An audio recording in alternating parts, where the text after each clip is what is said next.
This is your not-so-critical update for Friday, October 1st. Today, the Port of Houston was hacked, but they stopped it. The NSA hates ads as much as anyone. And Amazon duct tapes a smartphone to a Roomba. Peter and Jon are horrified. Now your hosts, Mike Sutton, Peter Lowe, and Jon Cohen.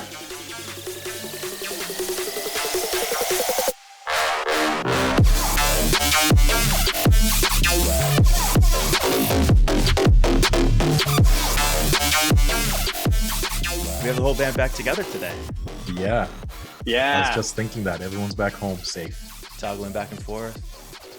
Just Jon 1 week, Miss Peter 1 week. I feel like it should be my week off. Do I get a vacation? Yeah, true.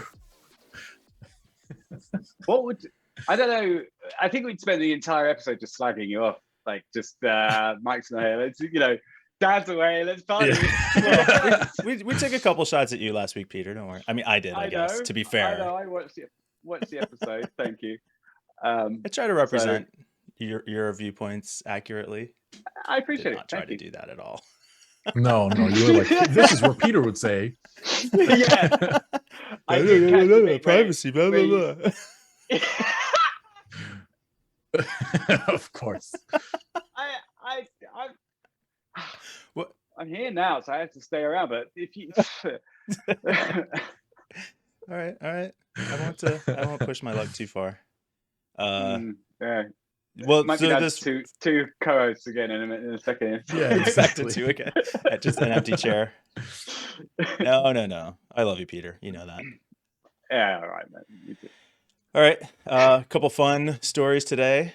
As we always say when we start the show, they end up being anything but fun, kind of disastrous in a lot of cases. But hey, that's why we're here, right? To laugh to keep from crying, as they say. Right. Yeah.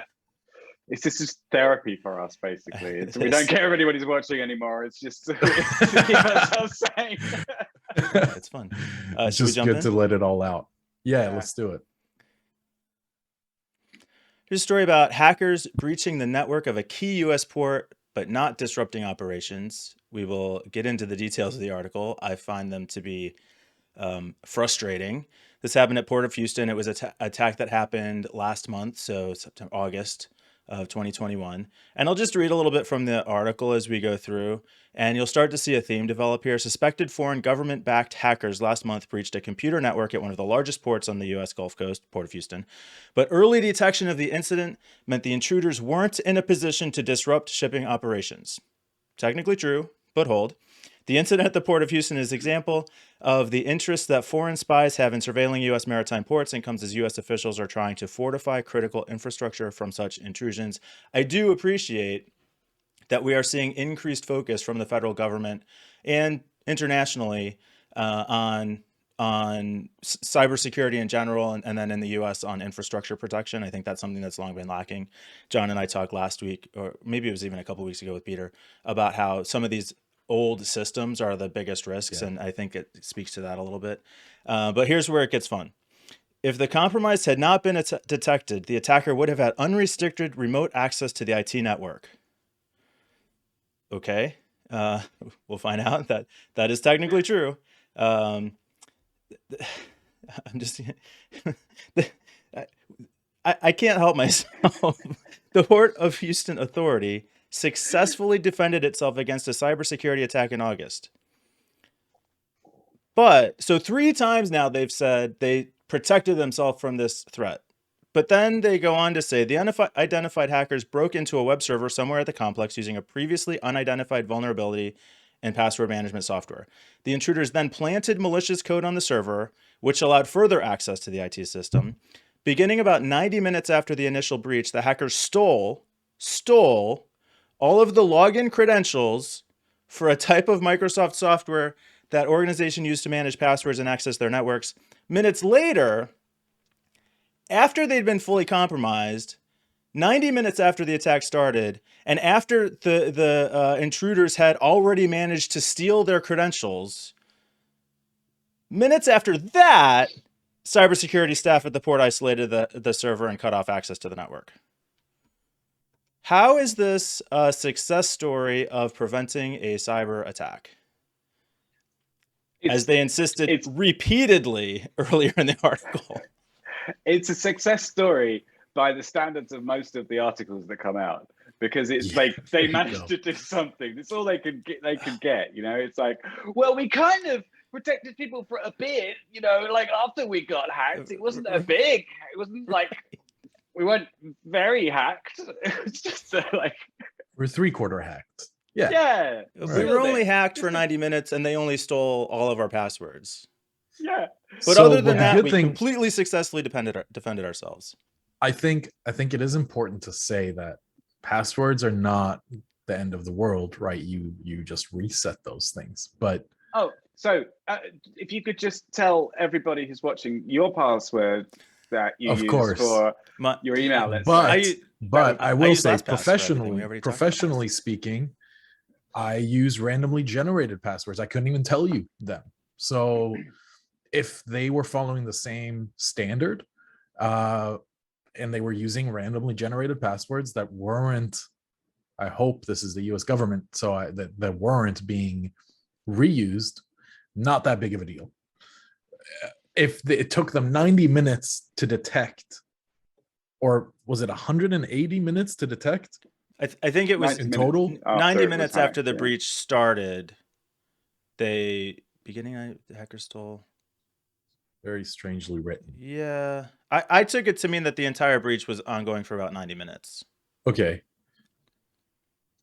I guess that's not a terrible time frame to lock someone entirely out.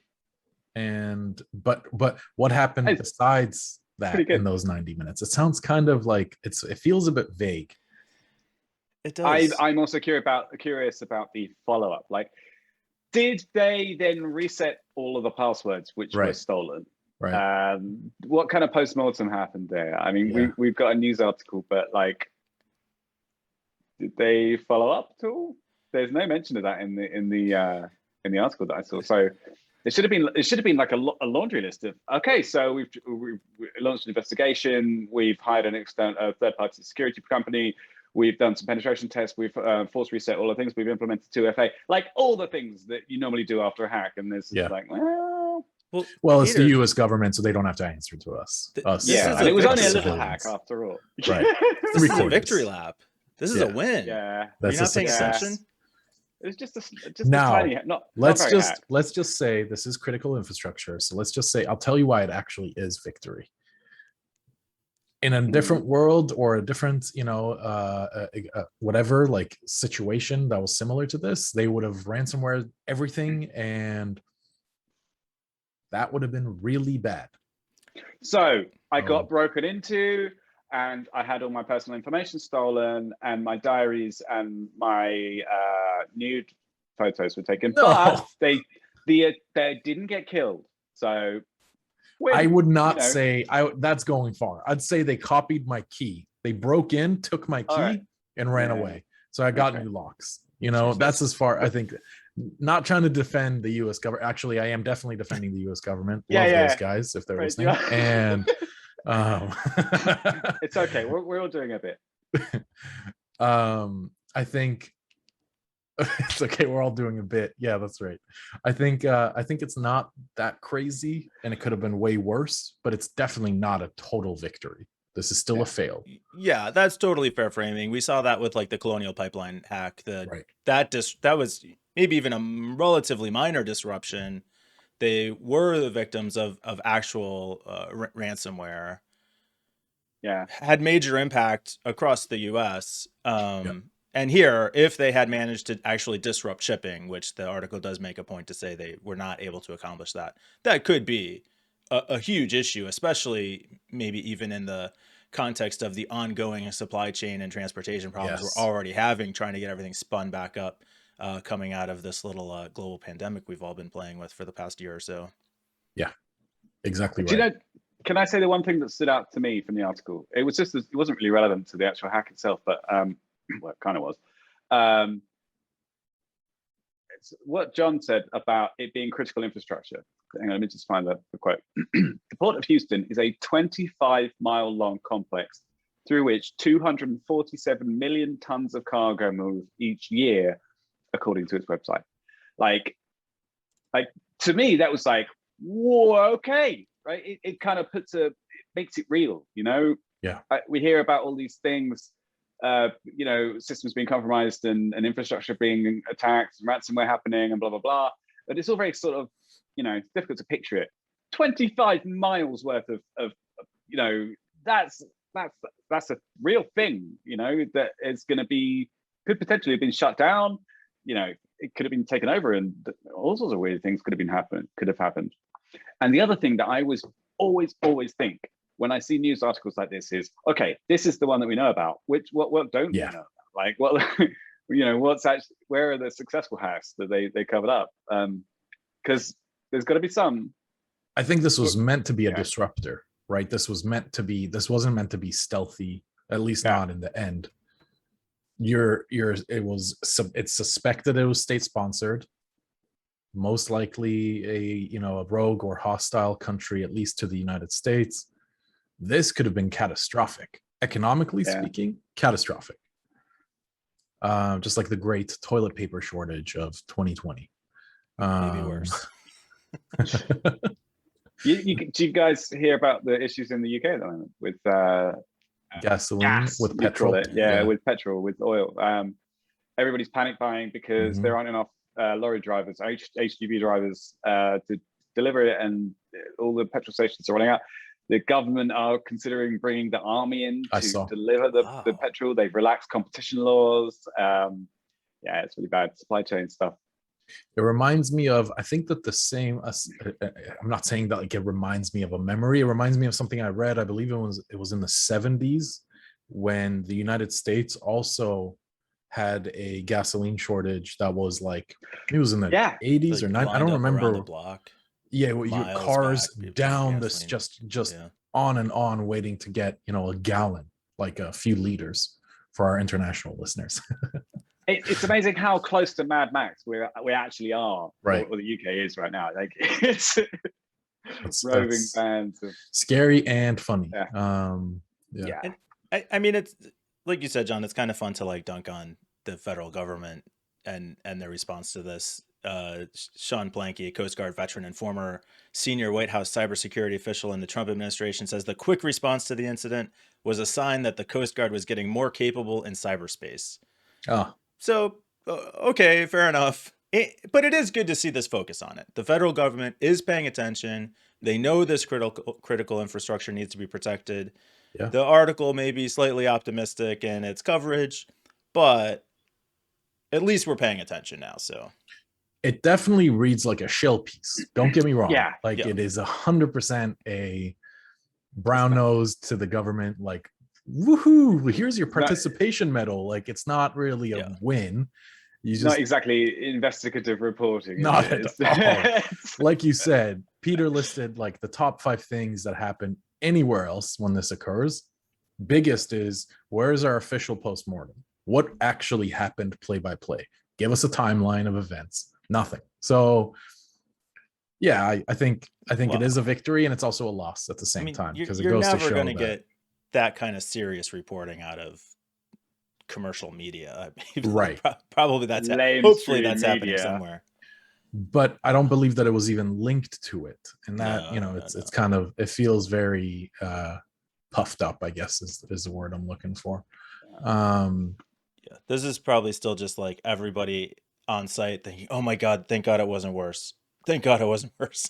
Yeah, exactly. No, and forget about on site. Think of, where was this, in Texas? Port of Houston. Yeah, right. So like, this could have been a very bad time. Could have been for catastrophic. All of Texas, that then ballooned and rippled through the country and the world. That is a huge port.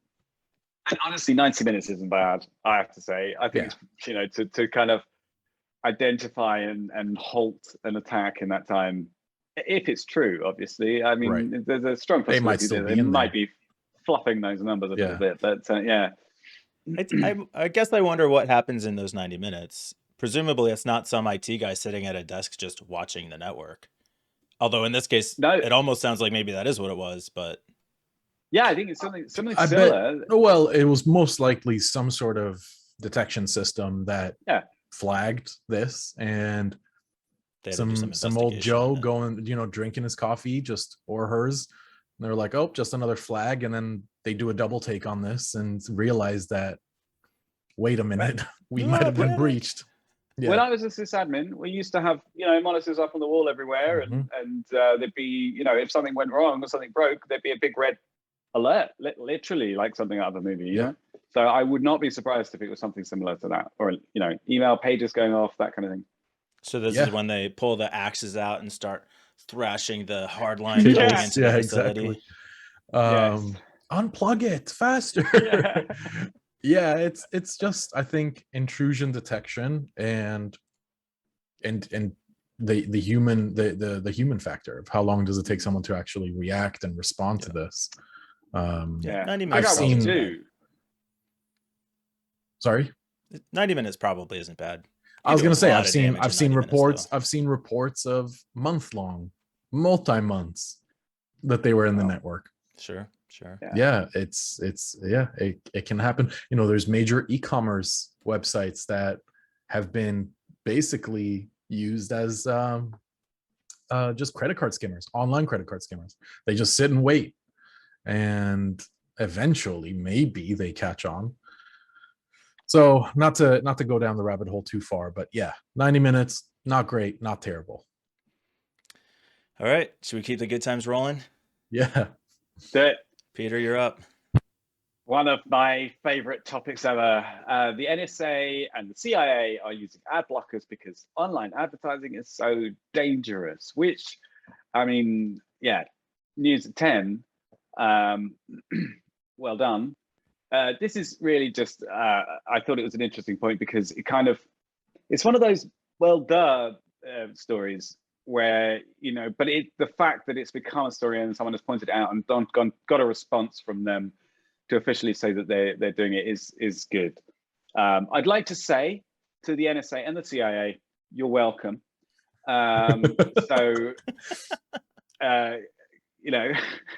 you want to become a Patreon, sign up, and for the $5 tier, I'll split the list into trackers and non-trackers for you. It's interesting though, because I think the one thing that people don't really realize about ad networks is that they are a massive vector for malware, and crypto mining in particular, which is for anybody that's not familiar, is crypto jacking, I think is the actual term. That's right. You go to a website, it loads an ad with a bit of JavaScript on it, and that piece of JavaScript starts mining a cryptocurrency using your CPU, your browser. I've come across sites like this before in the wild because I've just gone to a site and I've noticed that the fan on my laptop has turned on, and I'm like, what's going on there? Have a quick look at the JavaScript that's being loaded, and it's crypto mining, CoinMine or CoinHive.com or whatever. Yeah, CoinHive I think is what it is, right? The Monero miner. It used to be. CoinHive I think have gone out of business now. At least I couldn't find them when I looked for them last time. But it's a common thing. Someone figured out that you can just use other people's resources to mine cryptocurrency. But also, in the same way, you can have any kind of code. JavaScript is so complex that essentially your machine could be doing anything as long as you've got the tab open and the ad displayed. And after that, there are zero-day exploits in browsers which can be taken advantage of. And ad networks have very few checks on what is actually shown to people. So, and even when there are checks, they often happen after the fact. So you can access millions and millions of individual people's devices, and then get shut down, but you still have those millions of people just for a few seconds, and that's enough to take advantage of a 0 day. So there's a couple aspects of this that I'll just point out. So the NSA spokesperson told the motherboard in writing this article, in order to maintain secure, unclassified networks for standard business operations, the NSA's chief information officer institutes a defense in-depth set of network protections to ensure network security across our enterprise. So this is not for secured network. If you hear the NSA is using ad blocking software, you might think like high-tech espionage kind of stuff. This is for their non-secure daily business networks. But there's a couple aspects to ad blocking, right? You could be thinking about productivity. You could be thinking about privacy. You could be thinking about malware. And one of the things they do talk specifically about in the article is the malware distributed through ad networks, which you just mentioned, Peter. And then also, this has come up a couple times recently, the idea of the real-time bidding systems that you basically can subscribe to a stream of pretty close to personally identifiable information, right, to use for bidding, and you get access to that stream whether you win your bids or not, just by participating in the bidding system. And one of the points they make is that information alone could compromise the location and security of people within the NSA. So it's similar to I'm on board. Story the other day. I forget whether I heard a story about some people who Fitbit. They gave a bunch of Fitbits to. Was I talking about it to you, Mike? They gave a bunch of Fitbits to soldiers in Afghanistan, and someone hacked all the data, and they could see where the soldiers went jogging. Yeah. And you could see their routes, like where the soldiers are at any given time. I mean, it's that sort of information. Sure. You know, the and NSA this is from a couple years ago.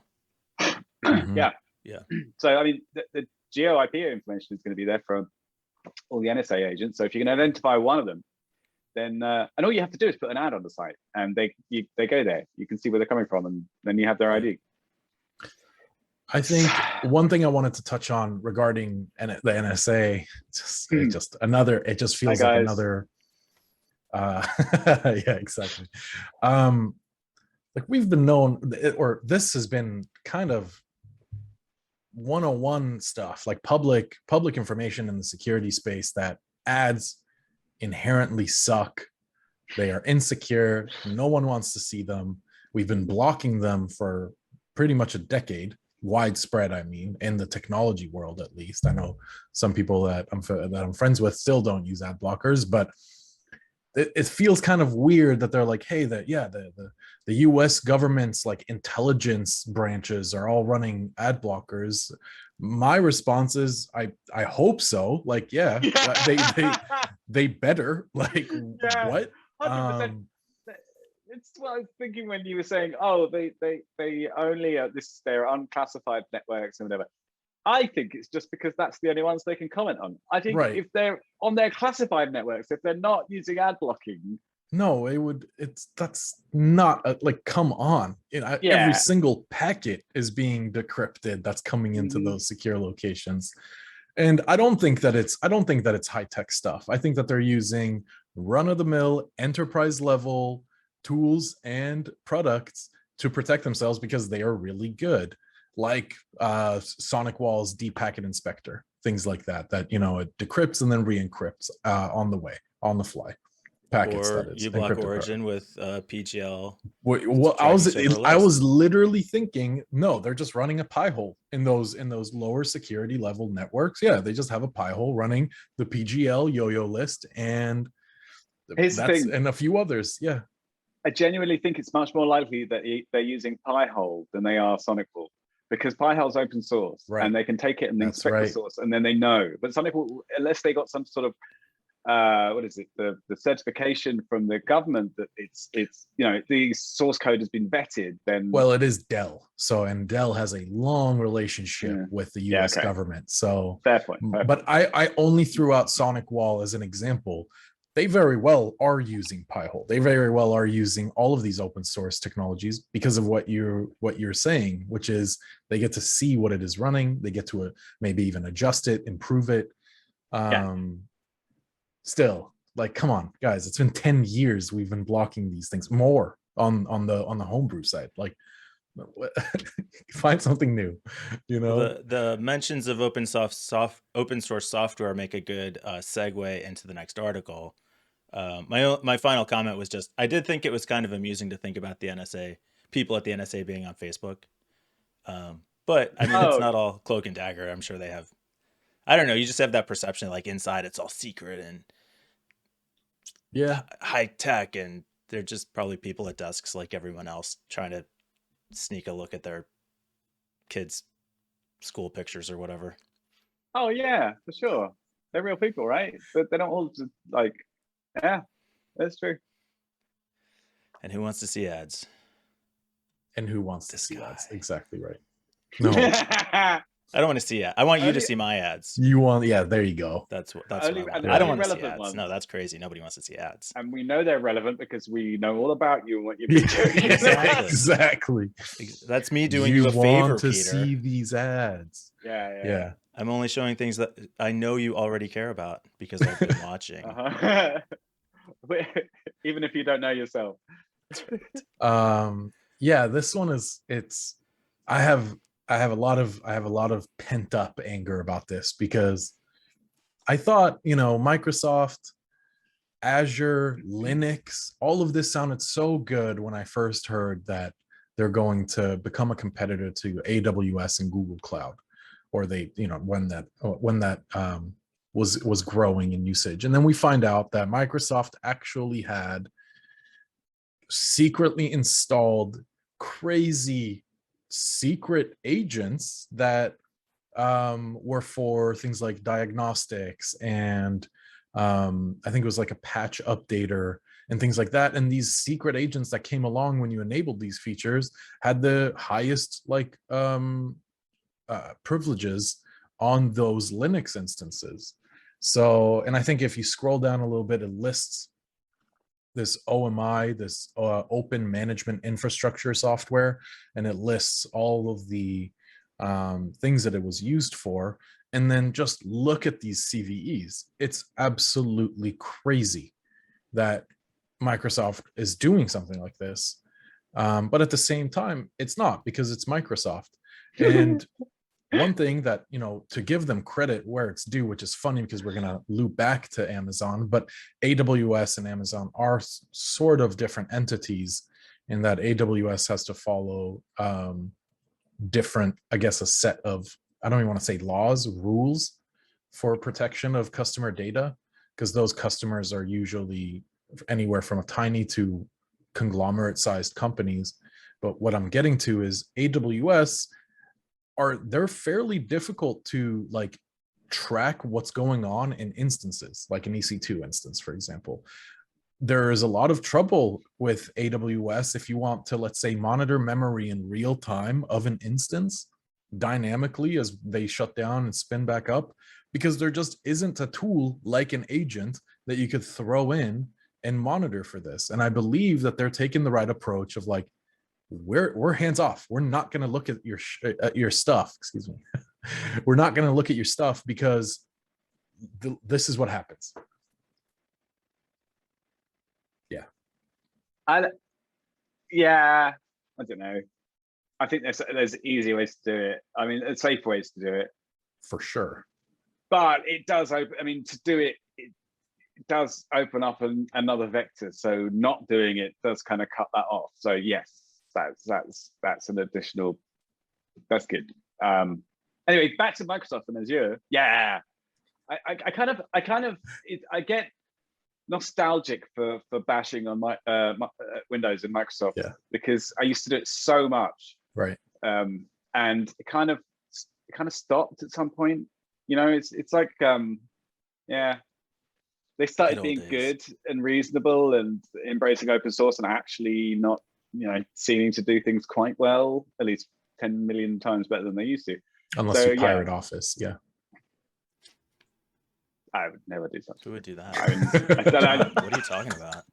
That's so pirate Office? When I was investigating the Pirate Bay, it was just for research purposes that I was on that website. They were actually running a crypto miner.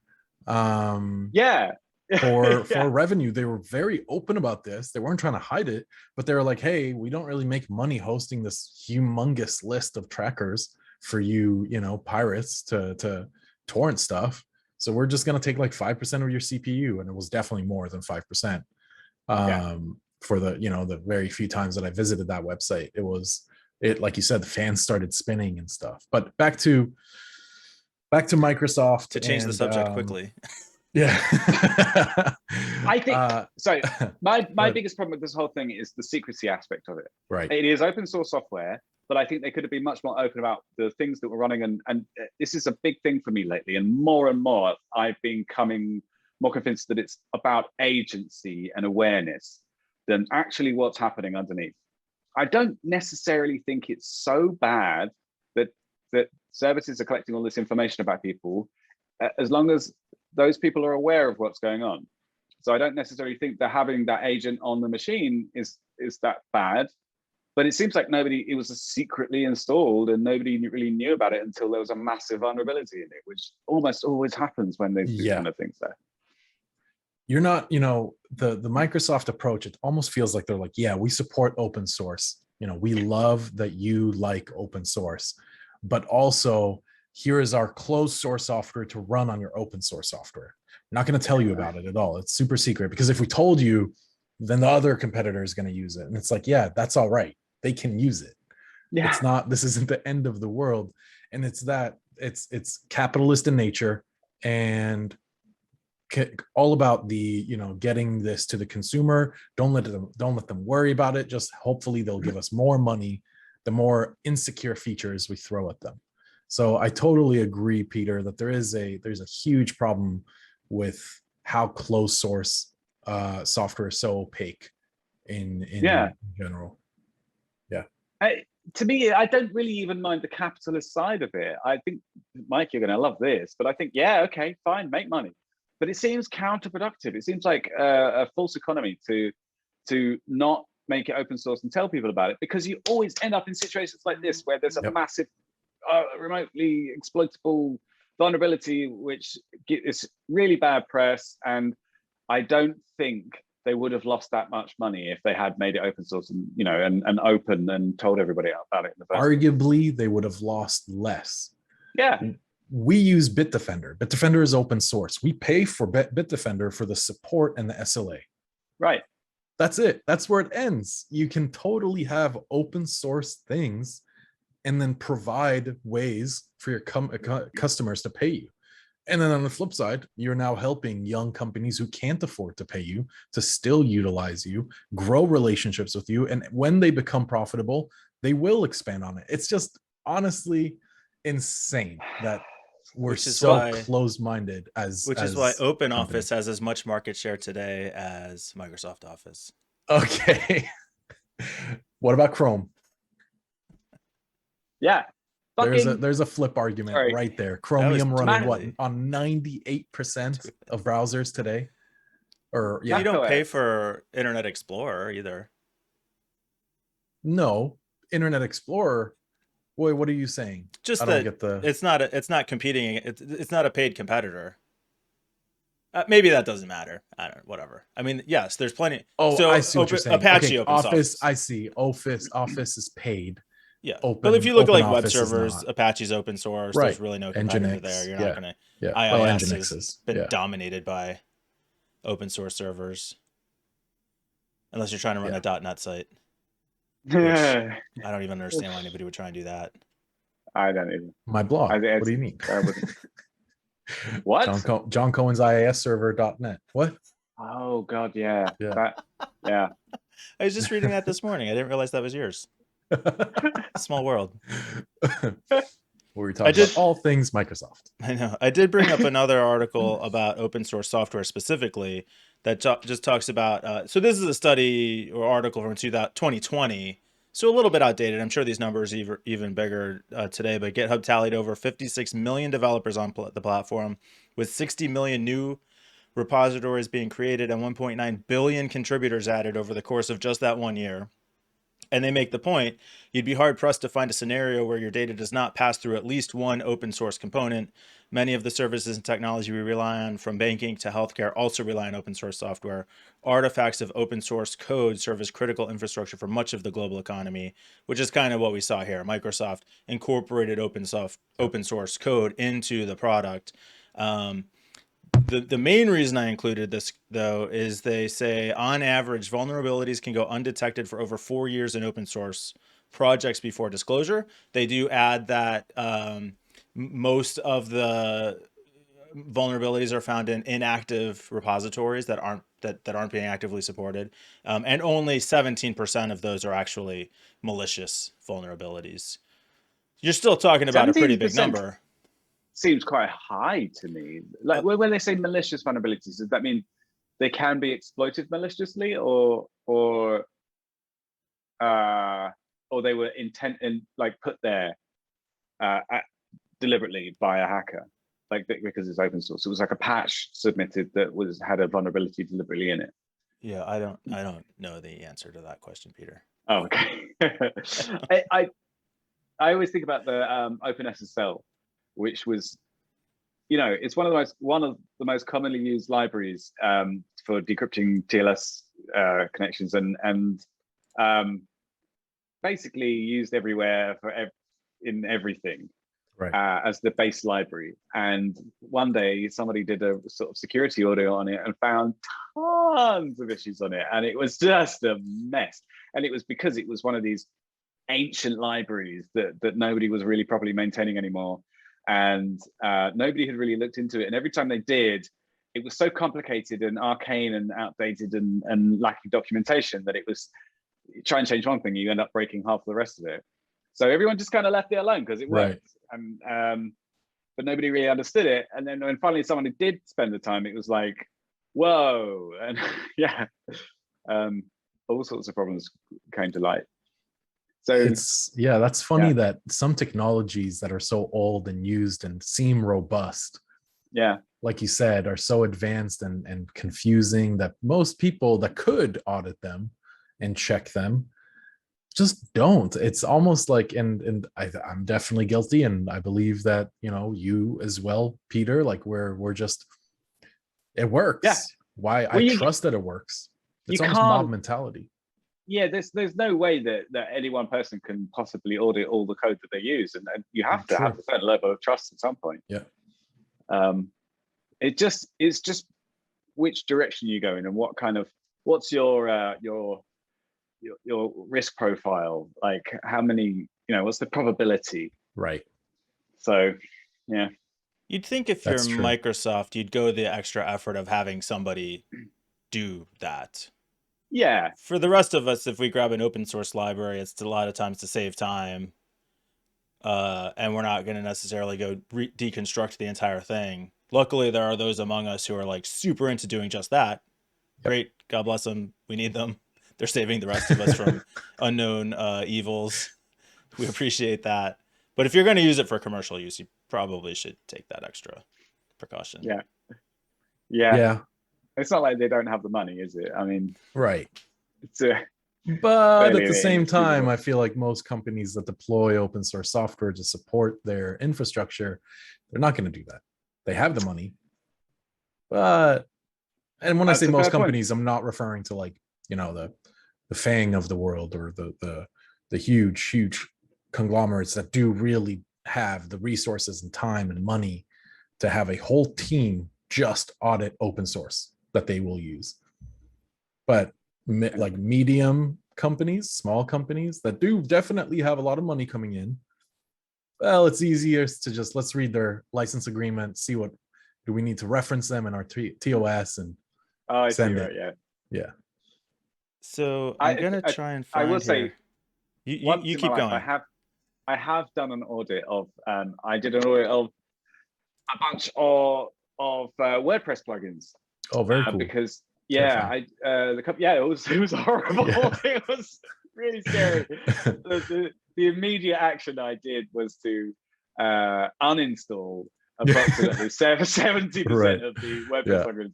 It was for a company I was working at where they got hacked, and I kind of started focusing on security there, and I kind of came across the WordPress configuration, and it was I found one.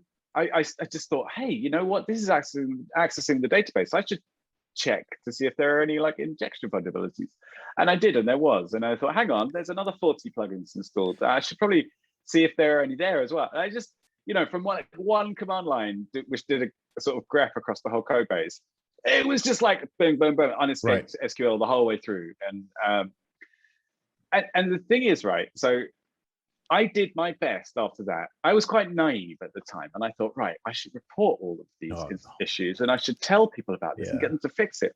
And what I could even do is I could submit patches and fix it for them. And surely then the problem will be solved, and we can continue using the functionality. But no way, man. It was like, I don't know. I got like 5 responses from people. 3 of them were arguing with me to tell me how wrong I was. And I think maybe 1 or 2 were fixed. It was great, but like it was a very unrewarding experience overall. Every once in a while when I'm using Chrome, I'll have the debugger window open and notice just like some weird domain lookup failure 404, who knows, like a super weird error. And I always think that's weird. Why does that happen? I wonder where that's coming from. And I finally figured out it's coming from one of my extensions. But then I never bothered figuring out which one, and I don't care, and it still happens. Oh, yeah. Who needs to know? Yeah. Wow. My curiosity was satisfied. Whatever. Do what you got to do in the background. It's fine. Should I worry about that? It's only my data. No. Oh, okay. I didn't think so. I wasn't going to. I wouldn't even think about it twice. Just let it keep they're all sending those requests. They're all extensions that I trust apparently with my life, so right. There you go. That's right. I like I use them all for something. I like the convenience of using them, and whatever they're taking out of my pocket or whatever seems like a fair trade. No. It's definitely fine. I wouldn't worry about those unvetted extensions that you mentioned. Good. Sorry. Right, go on. Fully vetted, they do the thing that I needed them to do. Whatever they do beyond that is their business. Right. You don't need to worry about it. Right. Okay. As long as they get the job done. Just thought I'd ask the security experts. Thanks for signing off. Yeah. Have you ever had a look in any of the ultra secure and vetted and reviewed add-on stores? So Google Play, Firefox add-on extensions, or yeah. And just search for ad block. I know. Oh God. There's so many extensions blocking ads for you, and I can guarantee you that 90% of them are doing something dodgy. Even uBlock, right? So do you know the story behind uBlock and uBlock origin? But tell it to us. Yeah, I'll say no. I'll just say no for the audience. Tell the audience the story. I mean, obviously I know. You can share it with everyone else. Famous story. The general story is basically uBlock was started off as an open source project, and then at some point, the main maintainer, stopped updating it and didn't respond to any pull requests and kind of took it private, essentially. He changed the license for it. He took it off GitHub. Actually, no, I think it's still on GitHub.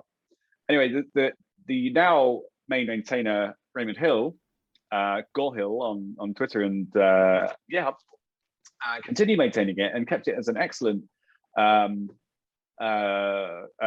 extension that was able to, it's a wide spectrum content blocker. So it doesn't really, it uses a bunch of ad block lists by default, but it can block anything really. Yes. And then years later, the guy who still owned uBlock, Chris something or other, and he's got ublock.org, I think, as well. He added, there was a lot of history in between, but he got to the point where he added telemetry into the code base. So whenever you went to a site, it would phone home and tell the server what you're looking at. And then he sold it to a dodgy company who, so it was all about like taking advantage of this name brand recognition for uBlock. And people still get confused between uBlock Origin and uBlock, because if you search for uBlock, it will come up because that's what it is. But it's such a different thing from the uBlock Origin that everybody should be using. So yeah. Even if you know and trust something, it still can be subverted. So yeah. And I trust everything, including those great extensions you just told us about. Do you want to have some fun? I think this is fun. Yeah. I'm highly amused by this story. Oh no. Oh, Amazon. thank you for bringing us into a Pixar movie where we all live in the future and have the Amazon Astro, a helpful little robot that can deliver beers to you and detect in a cute way that there are intruders in your house. They have, so if you haven't gathered already, Amazon have released a device which is basically a Roomba, which can do a bunch of different things for you. It will recognize people in the house. You train it, obviously, on the people who live there. It can do dumb things like play music for you, and it connects to the Amazon ecosystem. It can detect intruders. It can send alarms. It's got an app. It's all the kind of cutesy rubbish you'd expect from a device like this, and it's a privacy nightmare, as you might have guessed. Here we from go. The trends from this podcast. It is horrendous. I mean, people were complaining about, rightfully pointing out how dumb it would be to register your handprint with the Amazon service to then pay for things. This is like that, but about 100 times worse. It's all packaged in this, like I say, like Pixar movie style. It really is. I'm your robot, and I'm here to Astro. help you. Here's your beer, Astro. And we were debating whether to show the YouTube ad for it, and Mike was like, "Yeah, but it's just so dumb. It's so stupid." And yes, it is. I didn't load it. Don't ask for it now. Yeah. No, I'm not asking for it. So I guess my immediate fear is, one, facial recognition isn't 100%, and nor most likely will it ever reach 100% certainty. I don't think Terrifying. So when I'm going home to my Amazon house and Astro says, "Hold on." Amazon house. That's what it is, isn't it? That's it's what it is. Amazon house. This is an Amazon house. That's going to be my second point. Exactly. And Astro's like, "Wait, you didn't shave today. You're not my owner. Cops are on the way." And like lie on the ground and wait for them. It's like everything's like red sirens and it has knives spinning, like, no, thank you. And then secondly, an Amazon house. Like, this is where we're going, Yeah. It's gonna be your keys, Amazon. You want to go to your door and unlock it, Amazon. Hopefully the AWS servers in your region aren't down. And Astro is following you around, making sure you're going to the bathroom on time and checking your fridge. Are ridiculous. You are ridiculous. So one, first of all, I hope that's our future. The day that I can carry around this one device and it gets me into my house, it lets me drive my car, it lets me communicate with the world, it will reorder anything. If I walk to my refrigerator and see that something is empty, it knows to reorder it for me. I cannot wait for that future. Bring it today. I am ready for it. Two, this is a clown toy. They duct taped a cell phone to a Roomba and call it technology. You're afraid of a knee-high device that meanders slowly around one floor of your house and think it's going to terrorize you if you forget to shave. That's ridiculous. That's ridiculous. No. Because the thing is, and this is what we've been saying for years. Privacy, we don't lose all our privacy at once. Yeah. Privacy gets chipped at. It dies through 1,000 cuts. And this is just how it is. We're going to continue down this path until Amazon and Google and all of them, they will know every single facet, every single thing about you. No matter if you want to know it or not. Preach, brother. Preach. It has to be cute. Can you imagine how terrifying it would be if it was these I wish it was. Who are the robot dogs? Terrifying. Boston Dynamics. Yeah, we need little baby steps. We got to get people acclimatized to having these cute little robots in their home, spying on them all the time. Yeah. Did you see the Kickstarter project for that? I have it here. The Moorbot Scout. That looks kind of a little bit terrifying. Tiny AI-powered autonomous mobile. This one's even smaller. Home. You just kick it out of the way. And then its death laser comes out of the middle of its eye. Oh my god! Like that's actually what it's. Oh my god! Yeah, exactly. It has a cyanide capsule ready to be shot. No wonder you think the world is such a terrifying place. No, the world isn't terrifying. I just try to be realistic about where we're headed. I'm not. How do you get all the benefits of technology without technology knowing all about you? Like, it's going to happen. What are you even talking about? There's like, it's only a question of how fast. I know it's going to happen. Of course it's going to happen. There's no doubt.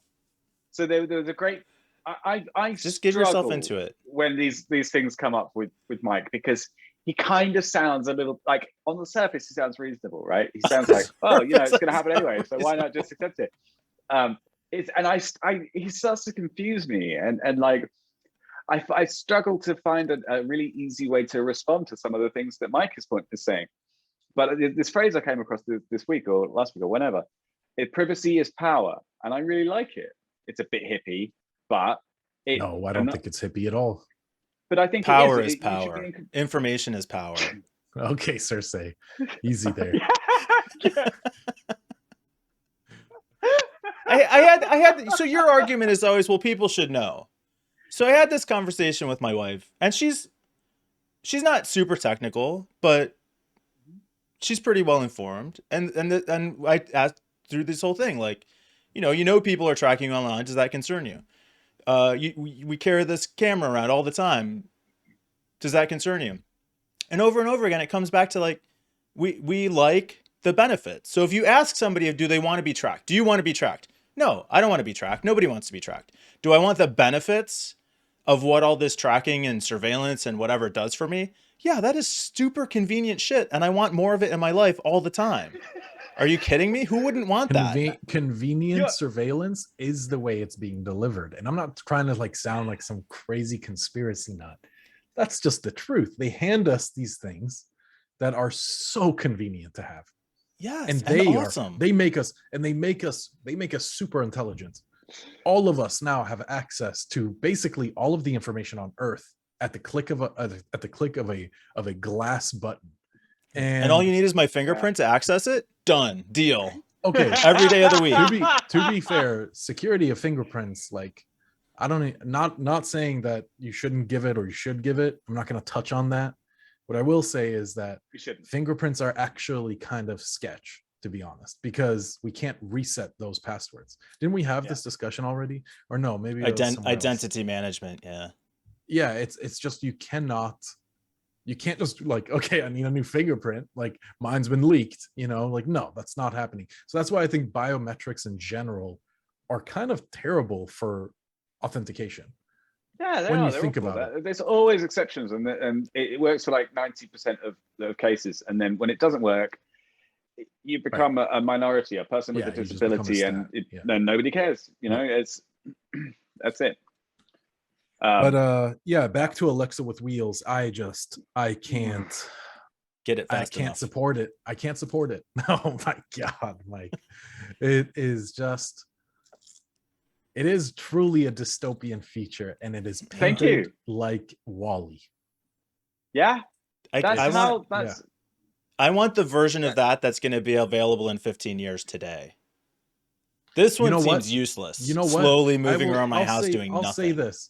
There might come a point in humanity's, like, I don't even know, history, where they say, we're sick of being tracked. And all of these companies are going to just have to adjust and say, okay, privacy first, security first, privacy first. Much as I would love, sorry, go on. Yeah, no. That's it. Go ahead. Much as I would love to agree with you there's always going to be people like Mike, idiots who just don't care about how their personal information is used. But that's fair enough for Mike, because he knows what's going on, and he understands it, and Mike knows how to opt out if he wants to.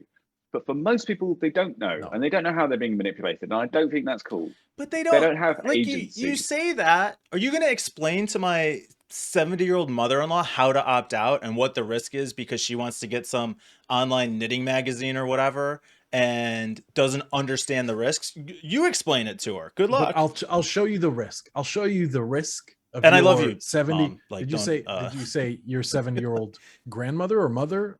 Mother-in-law, I guess I would. Mother-in-law. I don't know what I said, Okay. but mother-in-law. We'll use mother-in-law. Who's awesome. She's great. Here's one. But here's I'm one. not gonna explain security to her.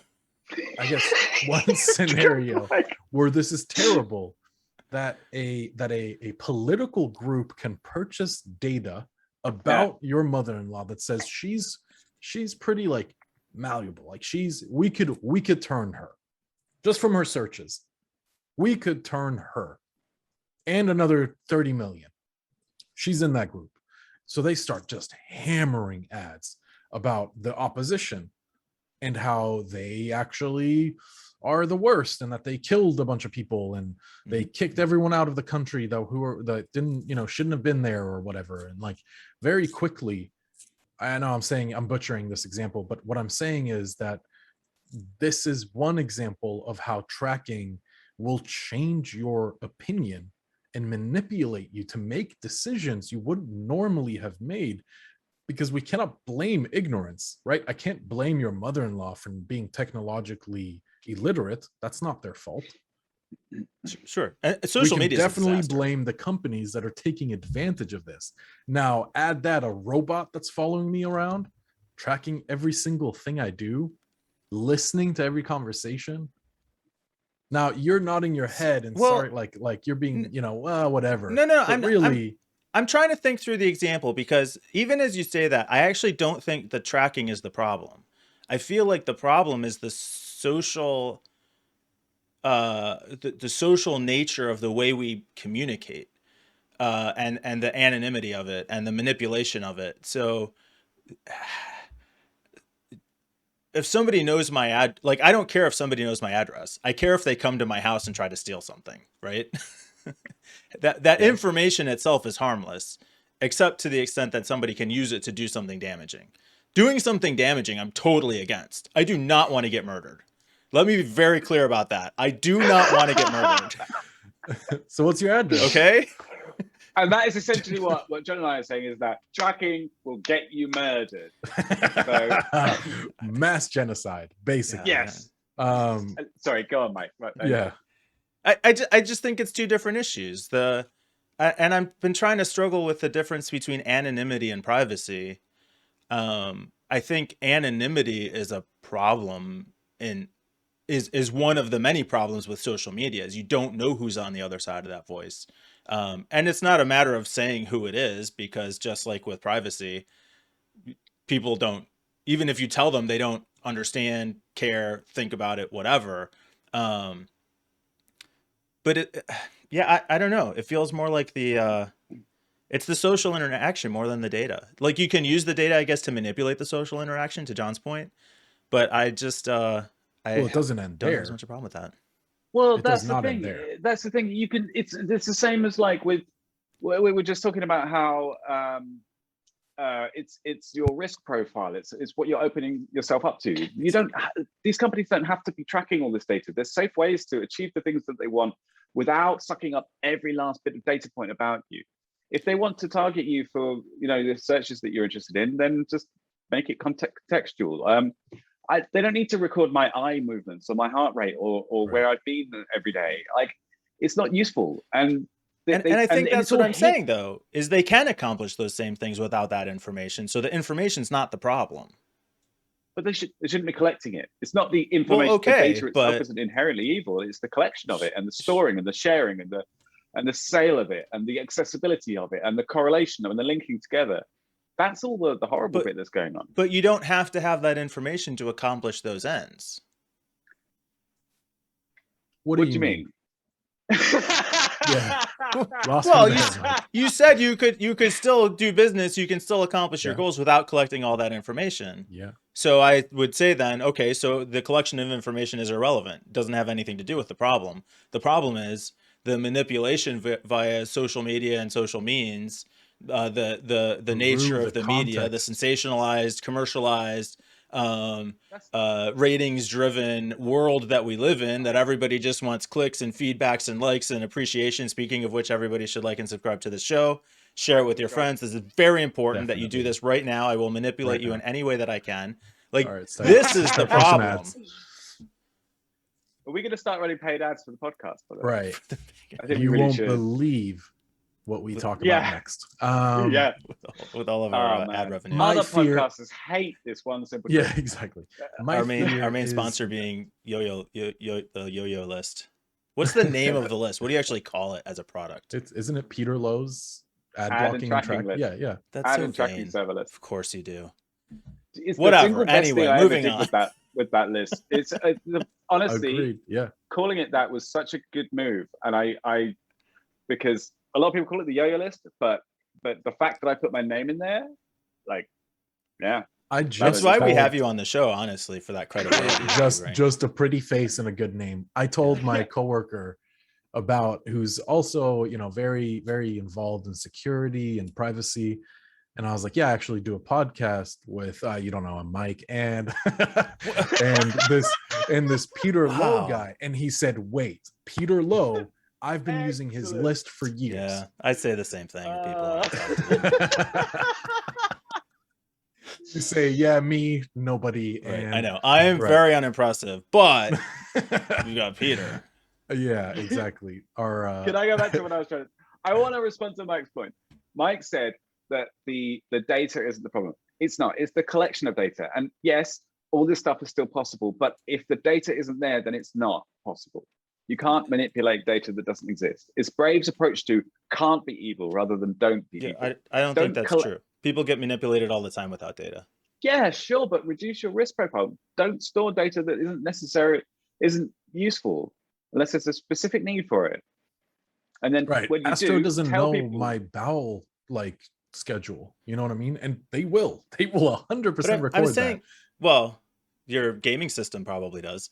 But we talked about the biometrics data collection on games. The problem's not Facebook advertisers. The problem is Facebook. The nature of Facebook, the way it works, the way social engineering, the way social interaction works on Facebook. Not the technology that collects the data, not the advertisers that use the data. It's the platform itself that's the problem. I would even take it a step further. I would say that there's no safeguards for companies like Facebook to do this. There's no limiting. There's no GDPR or even more that says, hey, you can't do this. No, your robot can't follow the person around and record how many, I don't know, how many calories they ate, or there's just how many times they had sex that week. Like, none. Let's push them a sex toy. The possibilities here are absolutely limitless. Did we do the Norwegian data protection? Sorry, but I'm going to continue anyway. Did we do the Norwegian data protection story? No, we didn't. Did we skip it? No. I'm not sure we've entirely. Yeah, we think we did skip it somehow. I kept thinking we skipped it. I was going to make a reference to it, but I guess I won't bother now. Bottom line is Norway decided not to use Facebook because it didn't meet GDPR requirements. It was a candidate for how they communicate with their audience. Their decision was to not use it because it wasn't GDPR compliant. And my point is, it feels like unilateral disarmament because they're not only hurting themselves by not being on Facebook. Their users are still going to be there. Their users are still going to be on Facebook. They just won't be able to communicate with them on Facebook because they have self-opted out of the system. Dumbest argument for I'm sorry, but that's just backwards. Yeah, that's wait. So the government isn't on Facebook, so the users and the citizens that can't communicate with them. No, I'm not saying they can't. Well, I'm saying hope they're not.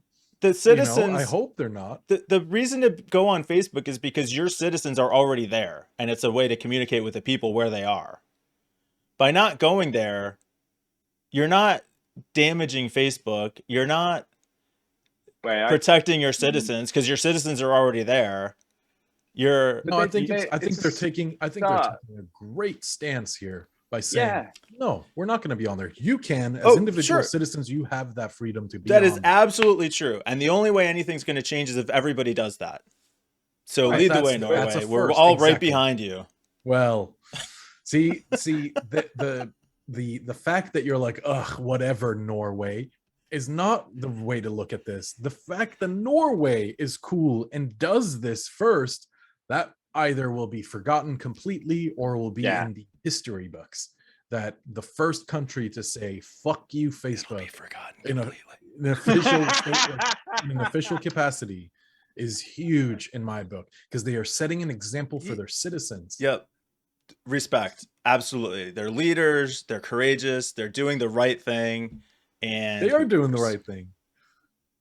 Some governments use WhatsApp to communicate securely. WhatsApp goes down, guess we can't fix that one building's electricity or whatever, like I don't know. I just find it a bit strange. Actually, my local council in Malta, the official way to communicate with them is via Facebook Messenger. Classic. I don't have any other option.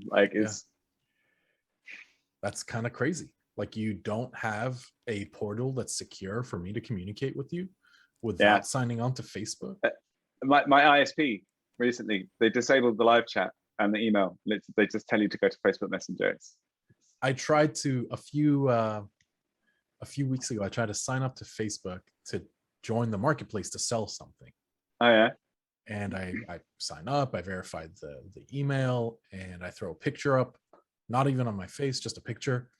And I go to the marketplace and I say, list. I write all the things down about the listing, and I hit submit. And then Facebook is like, we need you to verify yourself. Your account will be deleted in 30 days if you don't verify yourself. I'm like, so here's what we need. Everybody who's watching this right now, everybody who's watching this right now, and we got podcasts now, we're on audio, you can find us like all over the place. What we need you to do is register on whatever platform you're on. Create an account on YouTube, on Twitter, on Facebook, an Apple account. Get registered everywhere. Interact with our show so that advertisers can see you doing it. Like and subscribe so that other people can see that social proof, and they'll register and give up their personal information. That is why we do this show, to encourage people to give up their personal information to the platforms that we're on. YouTube, Twitter, Facebook, LinkedIn, Apple, Spotify, anywhere you can find to give away your personal information, do it. That's my message to you, fully endorsed by Peter Lowe of Peter Lowe's Tracking List and Jon Cohen. Wrong. Oh my word! Bow down. Did we just blow?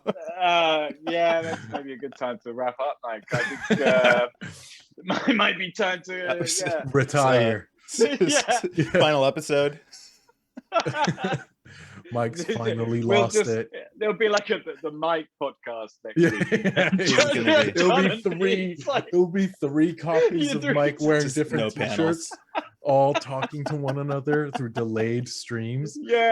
Quickly runs away, puts on a different shirt, comes to the second panel. I'll just scroll through my social security information and bank accounts on the stream. It'll be fine.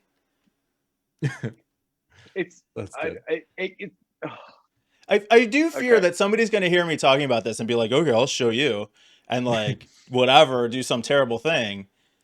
Don't do that. That's the point. Like, it's not the information, it's the behavior. Don't break the law. I don't care if you know about me, just don't be a dick. Okay, that's what I'm going with. Right. And do not murder me. I can't overstate this. I do not want to be murdered. I feel like that's fairly obvious, Mike. Like, people, I don't think we need more. Like, we should tell Amazon to not track their users with the Astro dog. As long as the Amazon truck shows up at my house within 12 hours of me clicking the buy now button, I don't care what they do. Yeah, it is awful. It's just so convenient. What are we sacrificing anyway? Mike, maybe you are right. Astro doesn't sound so bad after all. And that's the end of the show. About it. Boom, gone. If I can order more toilet paper while I'm shitting and it arrives at my door with Astro bringing it to me before I'm finished, Jon, done and dealt with. It's tempting, isn't it? I mean, me personally, it's crossed my mind. I've been like, you know what? Maybe I shouldn't care about all the privacy. Like, why? Maybe I should just not give a shit. Yeah, just give up. To the dark side. Yeah, then I sober up, and it's fine. But does anything really change? No. Fucking bravo, honestly. Just look, I've conditioned myself to like take offense at privacy and security issues. It's kind of hard to break free of it now. It's like I have to catch myself. I'll coach you. Yeah. All right, guys. It's a long road. Yeah. Even though we skipped an article, fun. we still went over an hour. We did. So I guess it's fun, a good though. thing we skipped it, kind of, because then we did end up actually talking about it. So at any rate, this was fun. We'll do it again next week. Yep. Yes, it was fun. Cheers, guys. Very deep. Thanks.